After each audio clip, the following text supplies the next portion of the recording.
نحمده ونصلي على رسوله الكريم أما بعد أعوذ بالله من الشيطان الرجيم بسم الله الرحمن الرحيم محترم و مسلمانان ورونو یو څو ورځونه یو مسله په میډیا باندې روانه ده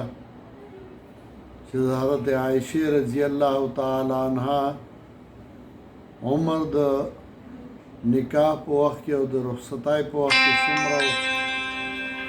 دې مسله باندې علماء کرام د مختلفو طرفونو نه او مفتیان هغه شروع دي دا یو مسله ده محدثینو دا ذکر کړی دي د پاره د استنباط د یو مسلې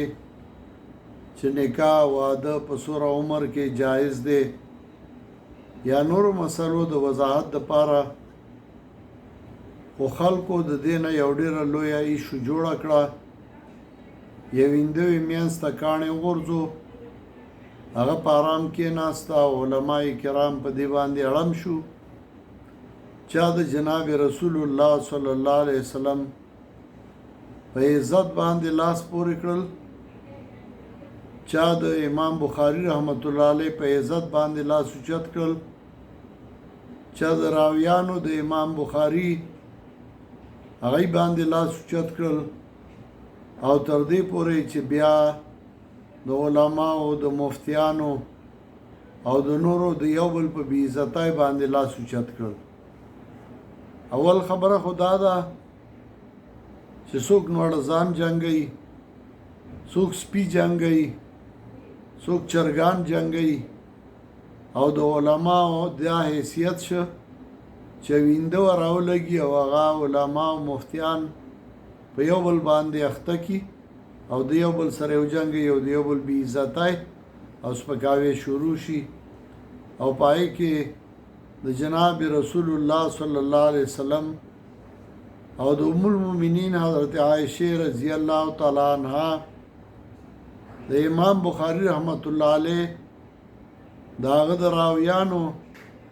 داغی بی عزتای باندې هم چا ایله و نکړه حتی کې بعض خلک دې حد ته ورسېدل چې د صحیح البخاری راویان او امام بخاری خو پرېږده د جناب رسول الله صلی الله علیه وسلم په باره کې او د ام المؤمنین په باره کې داسې تعبیرات کوي چې چا کې لږه هم حیایي نو هغه داسې تعبیرات د هغې باره کې نشي کولی زه تاسو ته یو عاجزانه درخواست کوم چې د دې خبرې نه قلار شئ او باقي تحقیق د مسلې دی نو څوک چې د تدریس لایقي او مدرسي نو هغه خپل تدریسي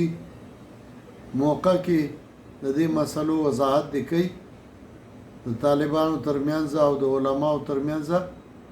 او عوام مبدله کوي الله ته وګورئ او دا عوام په یو بل مه ورچوي او دې عوامو کې فساد مه پیدا کوي الله دې زمونږ د ټولو حافظ او ناصر شي او الله زمونږ د ټولو حفاظت وکړي او الله دې مونږ د بې حیا خلکو نه او د هغه خلکو نه چې هغوی په دین کې د خلکو بددلي د دین نه پیدا کوي الله دې مونږ د هغوی د شر او د فساد نه وساتي وصلی الله تعالی علی خیر خلقه محمد و آله و صحبه اجمعین